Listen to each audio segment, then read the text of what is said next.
Something has been happening, and it has shook me up way more than I want to admit. I live in a small rental house on the outskirts of a mid-sized town in Ohio. Quiet neighborhood, mostly older folks, couple families. Nothing ever really happens here, which is why I noticed immediately when something felt off. It was around 12:30 a.m. I was just getting ready to go to bed after wasting too much time on YouTube. As I'm brushing my teeth, the lights flicker once, then go out completely. No big deal at first. We've had outages before when the grid gets overloaded or a squirrel kamikazes into a transformer. I figured I'd just go to bed and deal with it in the morning. But then I realized something weird. No backup power kicked in. My phone didn't start charging. The little LED on my surge protector wasn't lit, and when I opened my front door to check if the streetlights were out, the rest of the neighborhood looked fine. Every other house still had lights on. Just mine was dark. That's when I started to feel uneasy. I went back inside, locked the door again, and grabbed the little LED lantern I keep under the sink for storms. I was just standing in the living room, trying to figure out if I should call someone, when I heard a sound at the back of the house. Not a big bang, not glass shattering or anything dramatic. Just this soft, slow creak of the back gate opening. It's a metal gate, heavy, and it always squeaks. I froze. Now, here's the layout. My house has two doors, front and back. The back opens onto a small yard with a gate that leads to the alley. The alley isn't lit. You wouldn't know the gate existed unless you'd been there before. I tiptoed to the back door as quietly as I could and flicked on the porch light switch out of habit. Nothing happened, of course. Then came the second sound, the unmistakable crunch of footsteps on gravel. Slow, deliberate, like someone was trying not to make noise. I backed away from the door, grabbed my keys, and slid my phone into my hoodie pocket. I didn't want to make a call yet. I still wasn't sure if I was just freaking myself out. That's when I heard the tap on the living room window. Just one. A soft little tap, like someone testing the glass. That was it. I didn't even put shoes on.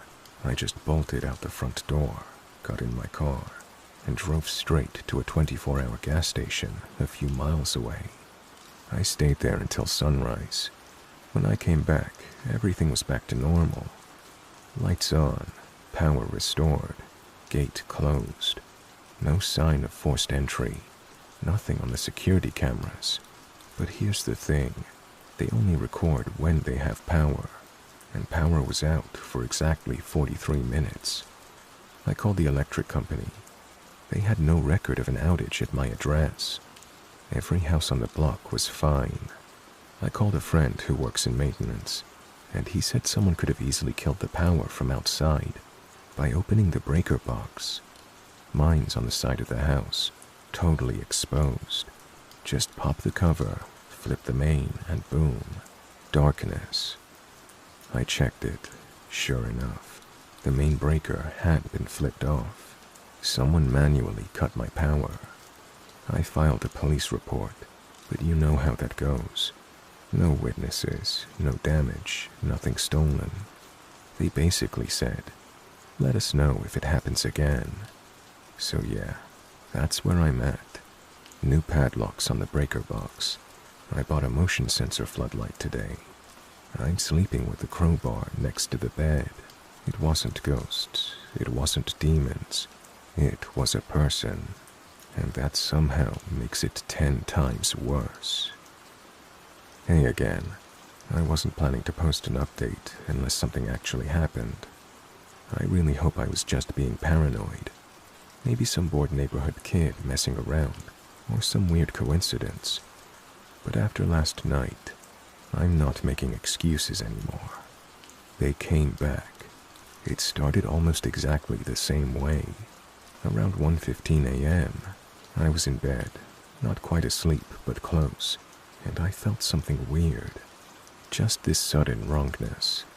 The way you know someone's watching you, even when you can't see them. And then, right on cue, the power went out. Again, just my house. No thunder, no wind, no flicker. Just a clean cut. Everything dead. I didn't freeze this time. I grabbed the crowbar, my phone, and crept into the hallway. My new motion sensor light, the one I installed over the breaker box, should have been lit up, but when I peeked through the side window, the yard was dark. That was when I realized it had triggered. I just hadn't seen it go off. Whoever it was had disabled it first, and that meant they knew it was there. I crouched in the hallway and listened. Nothing at first.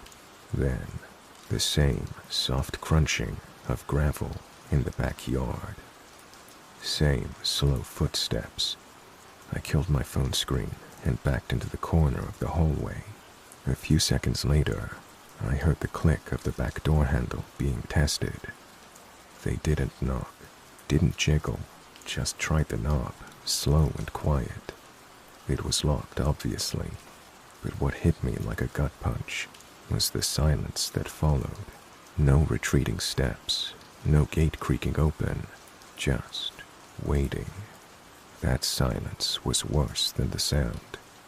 I stayed frozen there for what felt like forever, trying not to even breathe loud. Eventually, I worked up the nerve to peek through the peephole on the front door. That's when I saw the car. No lights on, parked across the street under a tree. Not a neighbor's car, something older, maybe an old Crown Vic or Taurus, like a retired police cruiser. I couldn't see the plates from where I was. I couldn't see anyone inside.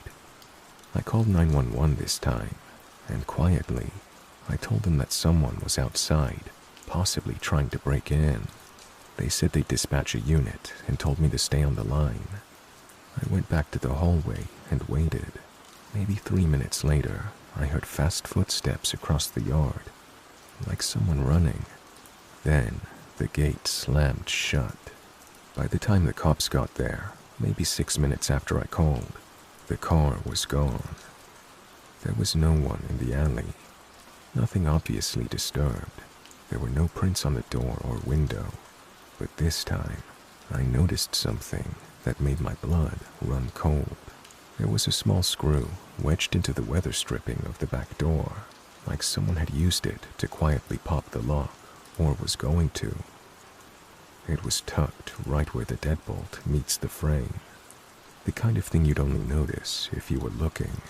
I showed it to the cops. They took it, nodded, wrote something down, and told me I did the right thing calling it in. But I could tell they weren't going to catch whoever it was. Not unless it escalated. So yeah. They came back, and they were more prepared this time. More careful. No broken window. No forced entry. Just a very methodical approach. They knew about the lights. They knew the layout. They knew how to kill power. They even knew to wait. It feels like I'm being watched. Today I bought a second lock for the back door. I'm looking at security systems that don't rely on power or Wi-Fi. And I'm considering moving. Seriously moving. Even if it's short notice. I don't think this was random anymore. I think someone's testing me. Okay, another update. I haven't slept, and adrenaline's still running hot, so here it is. It happened again, last night, but this time, it ended differently. Here's everything. After my last post, I didn't go to work, didn't eat much, just paced around the house, thinking through everything. I kept replaying it all. The breaker, the silent car, the screw in the door. All of it felt too intentional, too personal. I decided I wasn't going to be caught off guard again, so I made a plan. I parked my car a few blocks away and left the house looking like I'd gone out. The porch light on, blinds cracked, no car in the driveway. Inside, I killed all the lights, sat in the back corner of the living room, and waited with a flashlight, my phone, and a baseball bat. Around 12:45 a.m., the power cut out, but this time I was expecting it. I waited in silence. 10 minutes passed. Then I heard the gate. Same creak, same slow steps across the gravel. I stayed still. This time, they didn't test the back door. They went straight for the side window, the one above my kitchen sink. I'd left it unlocked on purpose. I wanted to know what they'd do. A few moments later, I heard the frame lift. Then, someone climbed in. No flashlight, no talking, just slow footsteps on my kitchen tile. I could see a silhouette now, just barely. They were wearing something dark, hood up. Not big, maybe 5'8", lean. I waited until they crossed the kitchen threshold, just a few feet from me. Then I hit the flashlight, and I saw their face. It was my landlord. I didn't even recognize him at first. He looked thinner than I remembered, pale. Hair was buzzed short, but it was him, no question. The same eyes, the same weird scar on his neck. He froze like a deer in headlights. I didn't say anything. I just kept the light on him while I dialed 911 on speaker. He didn't run. He just stood there, breathing heavy. Then he whispered, "You weren't supposed to be here." That phrase hit me like a freight train. You weren't supposed to be here. I kept the light and phone pointed at him until the cops arrived.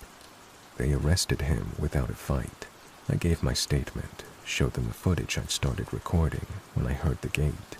They were still watching it when they left. Here's what I found out since. My landlord was in a messy divorce. Real estate tied up in court. He was under pressure to sell the house, my house, but he couldn't while I was renting it. There's a clause in my lease that I didn't notice. Month to month, no protection. He figured if I broke the lease or left voluntarily, he could unload the place faster. Instead of evicting me legally, he decided to scare me out. First, small stuff, weird noises, power cut, escalating each time. He used the breaker box, snuck through the alley, and waited out of view. He watched me panic, pack a bag, and sleep in my car, but I didn't leave. So, he came inside. No weapons, no burglary tools. He was trying to make it look like I was losing it. Maybe even make me question my sanity. But he misjudged me. He thought I was soft, thought I'd run like most people probably would. Instead, I waited in the dark. Now he's facing charges for attempted unlawful entry, trespassing, and tampering with utilities. There could be more. It depends how much they can stick on him. I'm staying with a friend for a while, and I'm looking for a new place far away from here. Here's the part that keeps me up. This wasn't random. It was someone I saw once a month for rent checks, who deliberately decided to terrorize me and use my fear against me. And if I hadn't trusted my gut, if I'd left that window locked, if I'd been asleep, I don't know what would have happened. But I'm glad I never had to find out.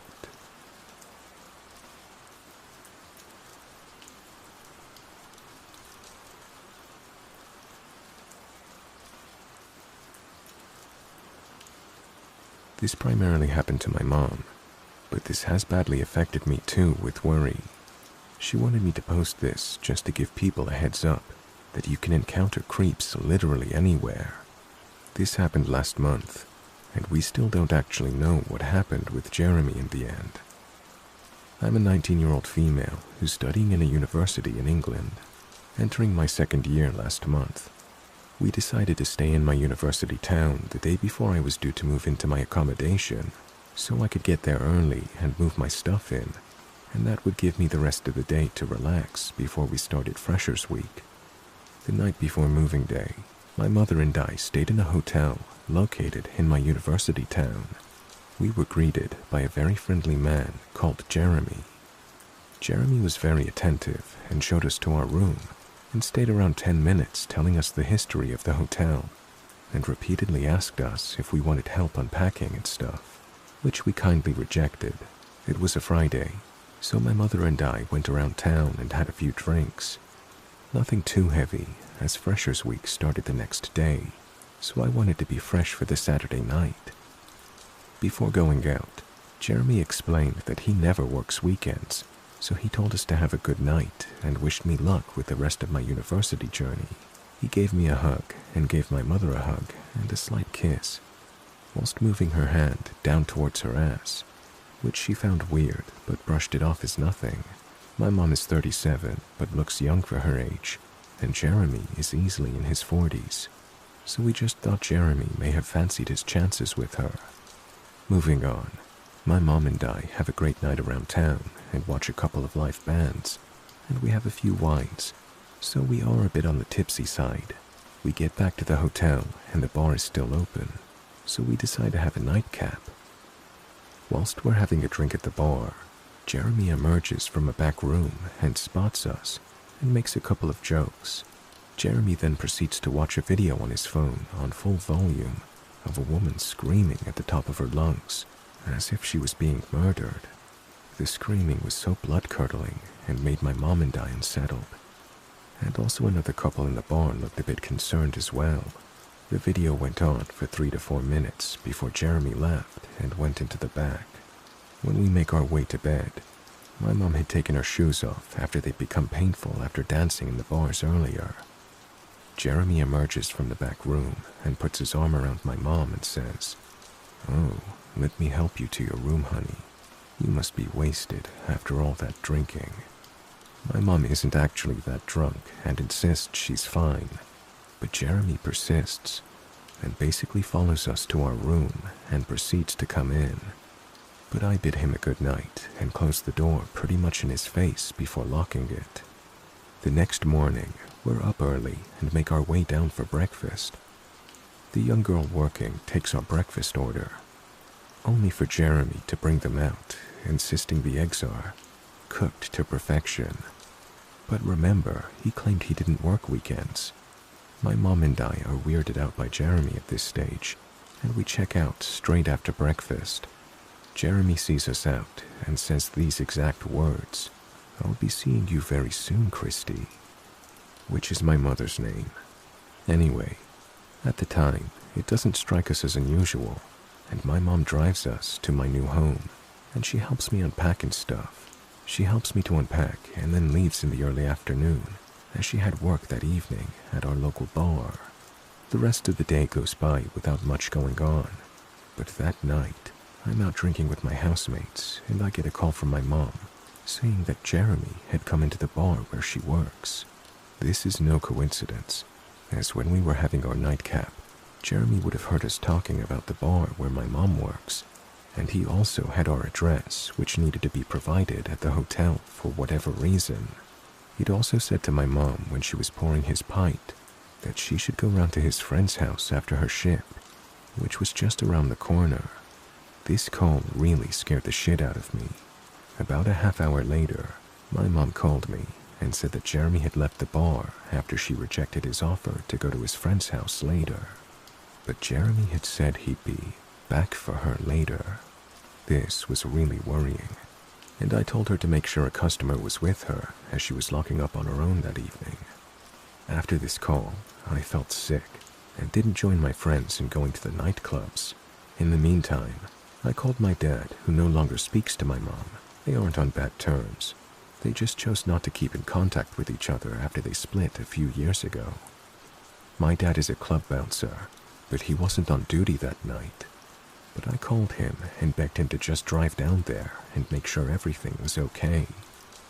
My dad clearly knew by my shaky voice that I was panicked, scared, and helpless. 1 a.m. rolled around, and I didn't get a response from either my mom or my dad's phone. I was worried sick and hoped that Jeremy hadn't been waiting around the corner and done something to my mom when she was locking up. At 1:30 a.m., my mom finally rang me in hysterics. As she'd been locking up, Jeremy had pulled up in a car with 3 other men and shouted at her to get in the car for a ride. My mom declines his advances, and he got out of the car and approached her and told her that he won't tell her again. He said she'd been flirting and teasing him ever since she checked in last night. She told Jeremy this is complete bullshit and she wasn't into him at all. As Jeremy got closer to her, she could smell heavy liquor. As Jeremy went to grab my mom, my dad pulls up behind the car and beeps his horn. This causes Jeremy to go back to the car, climb back in, and tells my mom that he knows where she lives and that he'll be waiting. The car screeches off. My dad then gets out of his car and tells her that I told him to check on her. Scared to go home alone, she asked my dad to drop her off at my grandmother's, as she did not want to be alone. After that night, we never saw Jeremy again, but my mom did make a report to the police about him and gave them a full account of what happened, but she hasn't heard back from them. I'm just so relieved that my dad turned up at the pub when he did, as Jeremy would have easily been able to get my mom into that car, as she's only very small in stature, 5'2" and around 120 pounds. I just hope that scumbag got what was coming to him and is behind bars. My mom has been pretty badly affected by this and is only now comfortable being alone in her house.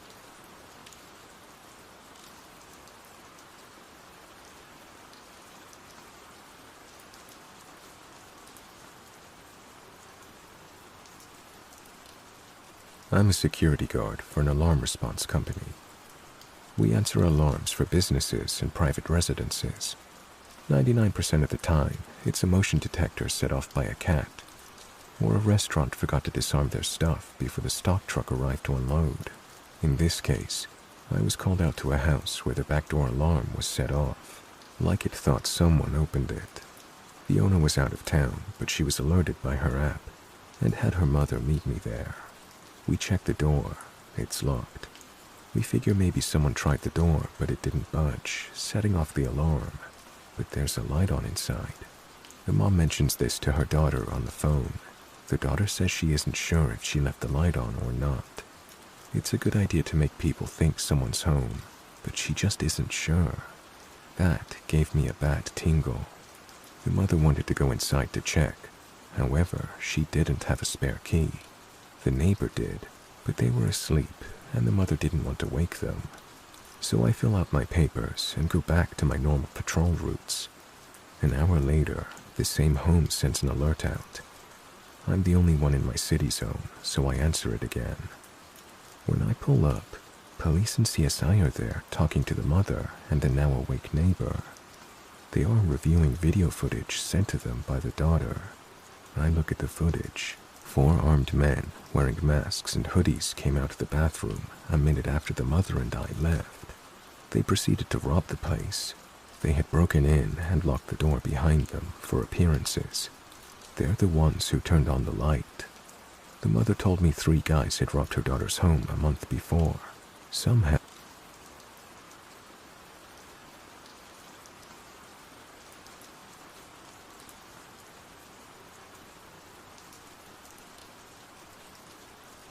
My name is Jasmine, and I'm a 27-year-old woman living in South Africa. When I was 12, my mom, stepdad, 2 brothers and I went on holiday to a resort a few hours from my hometown. It was a luxurious place, built on old warlands and cost a fortune per night. There were plenty of activities to do, like fishing, hiking, swimming, and tennis. Typical resort things. We stayed in a 2-bedroom chalet. My mom and stepdad got 1 room, while my 2 brothers and I had to share a room with 2 single beds. We took turns each night sleeping in the beds and on the couch in the lounge. On the 3rd night, it was my turn to sleep in the lounge. I hadn't experienced anything strange until that night. The previous nights, my brothers and I played games, running around the chalet and jumping into rooms, slamming doors shut to keep each other out. Silly games of tag. Around 11 p.m., everyone went to bed. I got comfortable on the couch and soon closed my eyes. About an hour later, I woke to the sound of my brother's bedroom door slamming. Irritated, I thought they were playing those silly games again. After the door slammed shut for the third time, I jumped up to open their door and shouted at them. When I opened it, they were both fast asleep. My shouting woke them, as well as my mom. She asked what was going on, and I told her my brothers were slamming their bedroom door. She took me into the kitchen and poured me a glass of milk. After a few sips, I left the glass next to the fridge. She told me I was just dreaming and to go back to sleep. I lay back down, but had a weird feeling. The couch I was on faced the TV. I don't know what made me look at the TV, but when I did, I saw a reflection of a man standing behind me.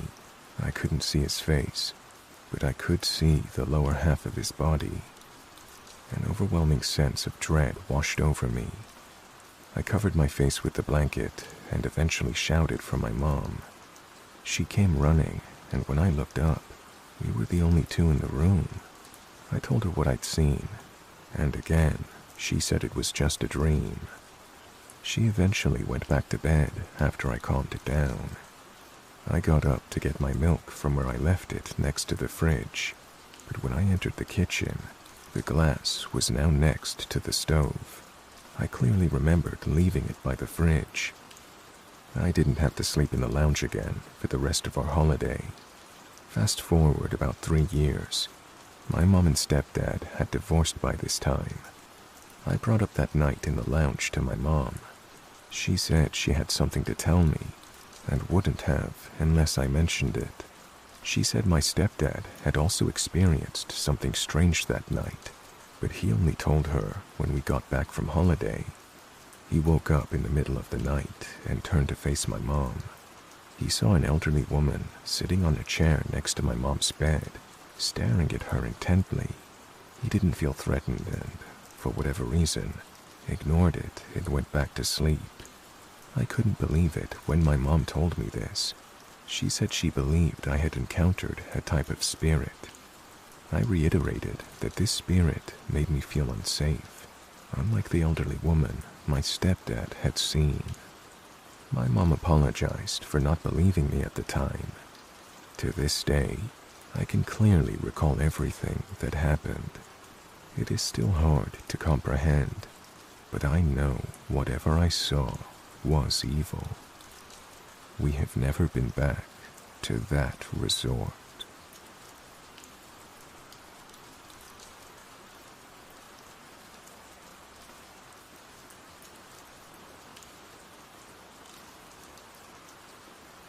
This happened during the pandemic lockdown.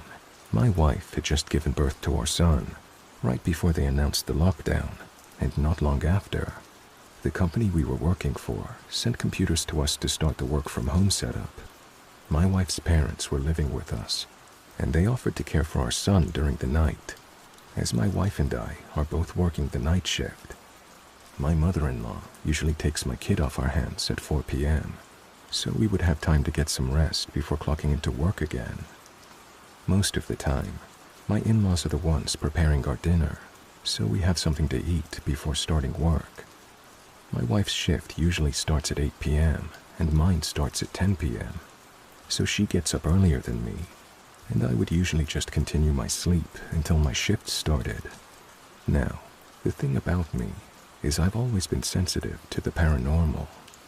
I wouldn't say I'm an expert, but I have ample experience, and I haven't really been scared whenever I have felt the presence of something that isn't human in the room. But that's a story for another time. When I first experienced sleep paralysis, I had the presence of mind to stay calm and just sleep it off. I've read about it online, and I knew that I had to stay calm, ignore the hallucinations, and get back to sleep. Once I started working, almost every night I started to experience it, and eventually got used to it. And then, this happened.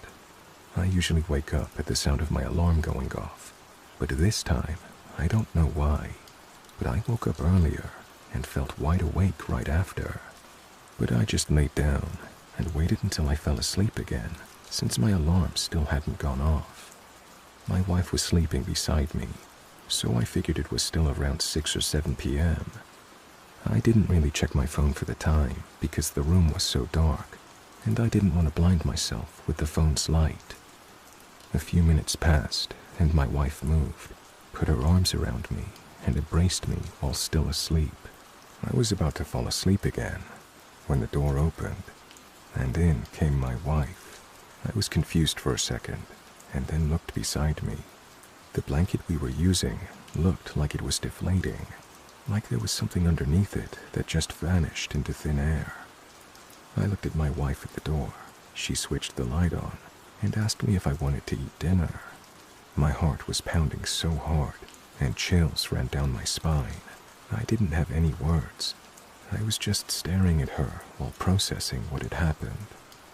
A few seconds later, I nodded and got up.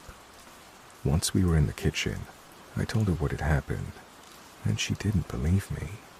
She knows I experience sleep paralysis often, and she told me it might have been just another sleep paralysis, and shrugged the topic off.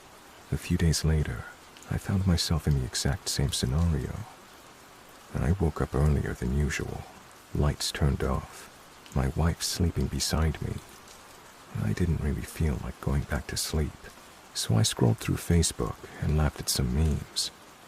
I felt my wife move and face the other direction from me. I remembered what happened last time. I told myself that it was just another sleep paralysis episode, and that right now, I'm sure I'm wide awake. I was even chatting with a friend. My eyes went wide when I heard my mother-in-law calling for my wife, and she answered, but not the one beside me. I heard her voice outside the room, then her footsteps going to the room next door to my mother-in-law's room. I didn't even dare look at the thing that was lying next to me. I just shook my head to myself, then said, nope, and ran out of the room. I've experienced a lot of things, including doors closing and opening on their own, lights turning on and off, voices calling my name, and things moving on their own while I'm literally watching. But I have never experienced this, having something inhuman touch me and embrace me. I don't know what it wants or what it is, but I never ever want to see or feel something like that touch me again. I came back a few minutes later and found the room empty. I told my wife that it happened again, only this time when I was wide awake. After that, I never slept in that room alone. I never allowed my son inside that room either.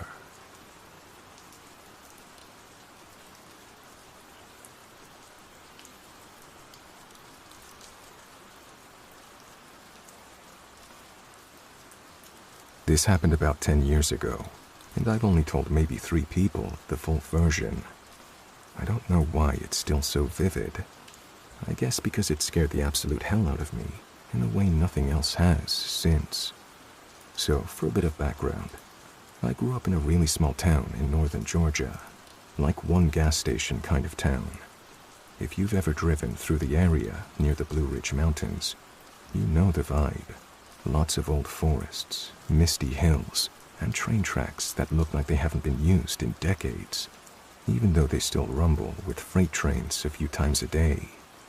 I lived on the outskirts, not quite in the woods, but not suburban either. The last house before the trees start swallowing up the landscape. My best friend at the time, Caleb, lived maybe 3 miles from me, deeper into the woods. We'd walk to each other's houses all the time, especially in the summer when school was out and nights lasted forever. The fastest way to his place was by cutting through the woods and following this old train track that cut diagonally through the hills. There was a longer road route, but it added like an hour and nobody had a car yet. So if we wanted to hang out at night, The tracks were the way. I'd done that walk probably 100 times without a problem. Yeah, it was creepy sometimes, especially when fog rolled in or you heard animals in the brush, but nothing ever happened. Until this night. It was mid-July. I remember because it was hot as hell, even after dark. I had just gotten off the phone with Caleb. This was back when flip phones were still a thing. And I had this dinky little one with no flashlight. And he asked if I wanted to come hang out and play Halo or something.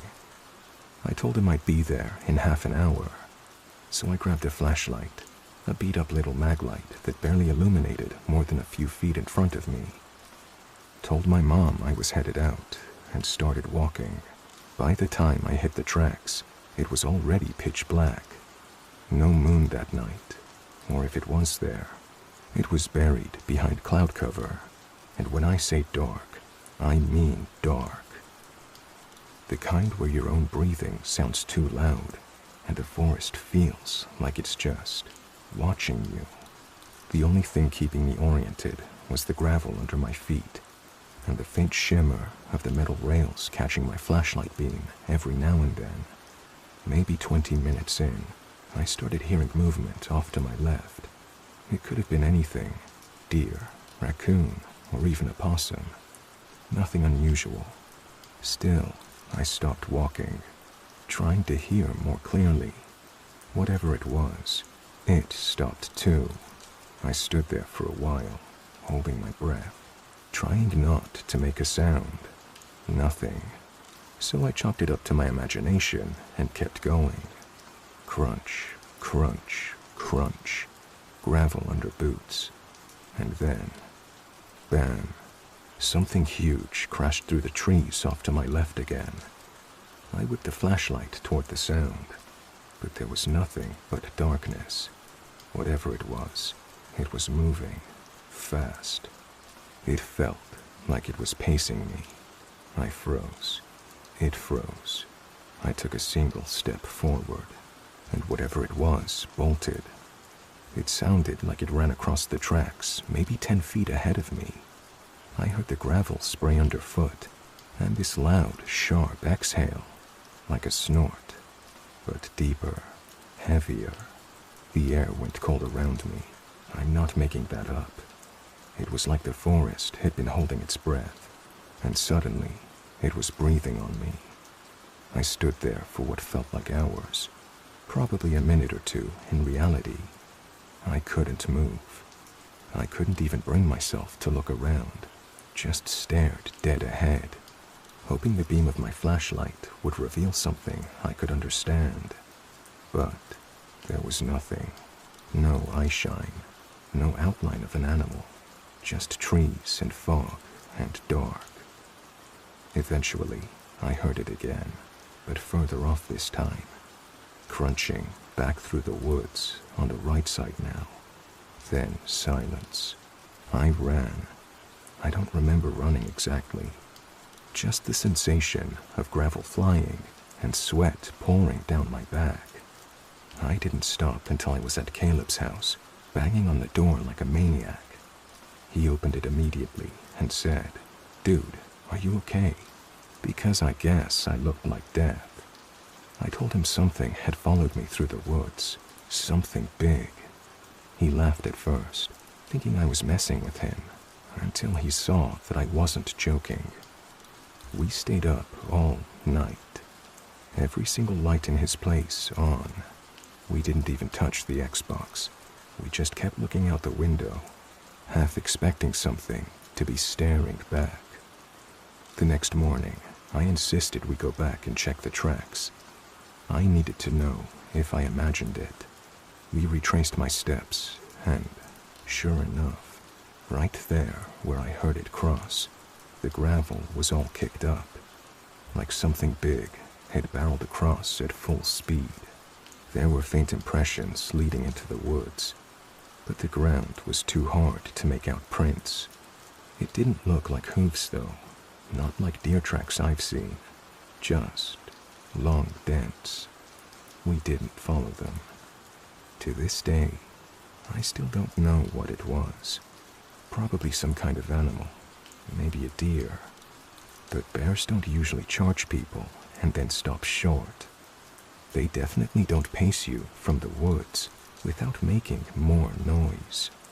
Some nights, when I'm up late, I still think about it. That snort, that feeling of being watched. I don't take shortcuts anymore.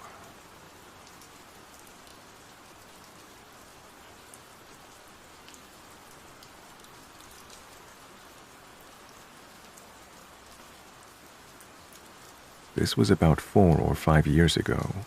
Back then, I lived with my mother in a shed on a farm surrounded by woodland.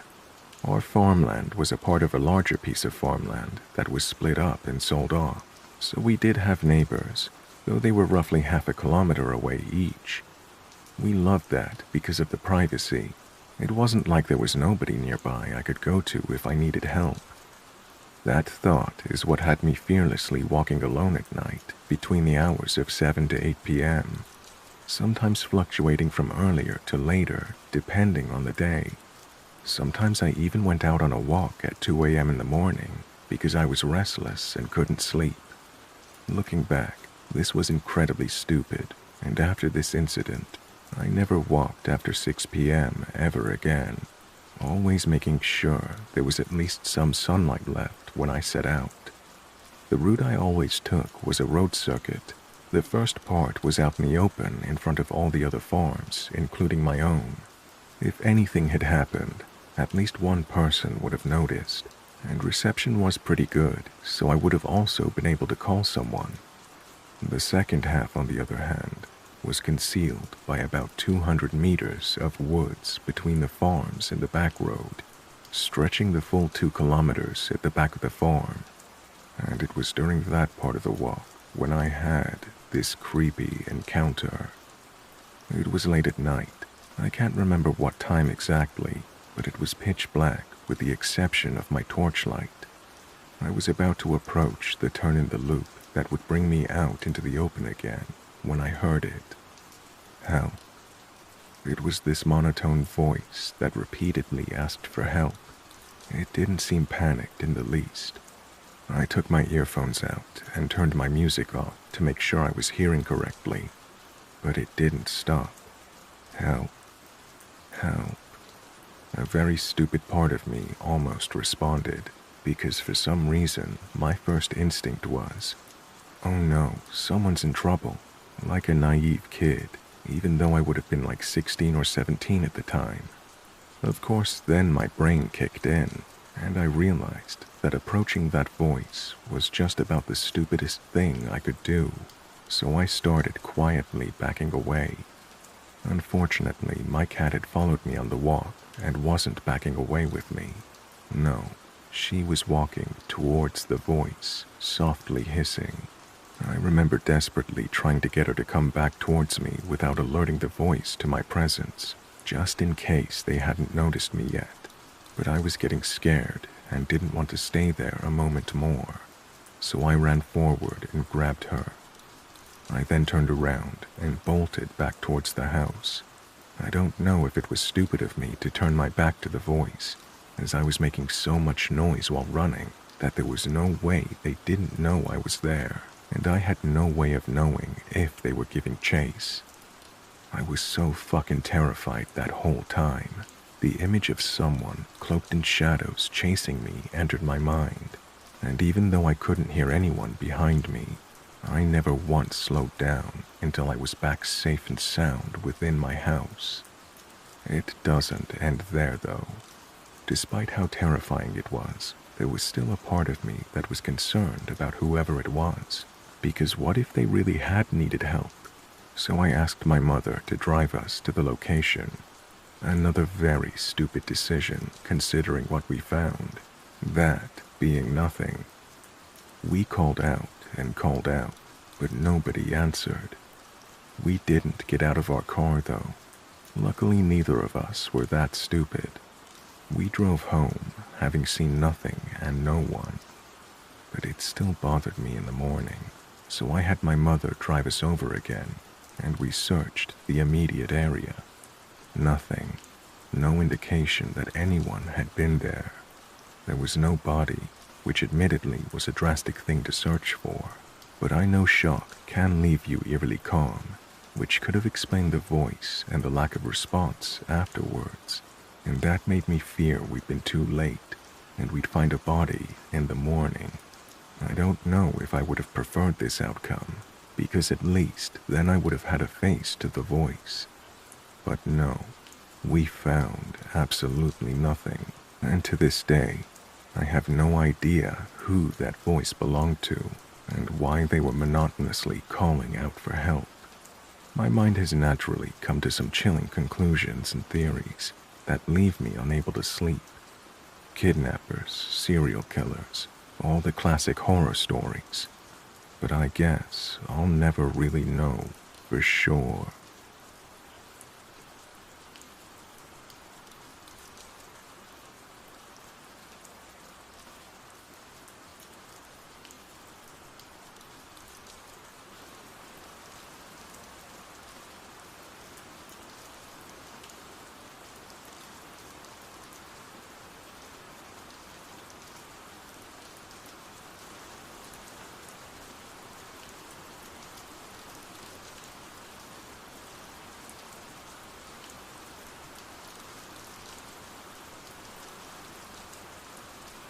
Hey guys, I hope you enjoyed that.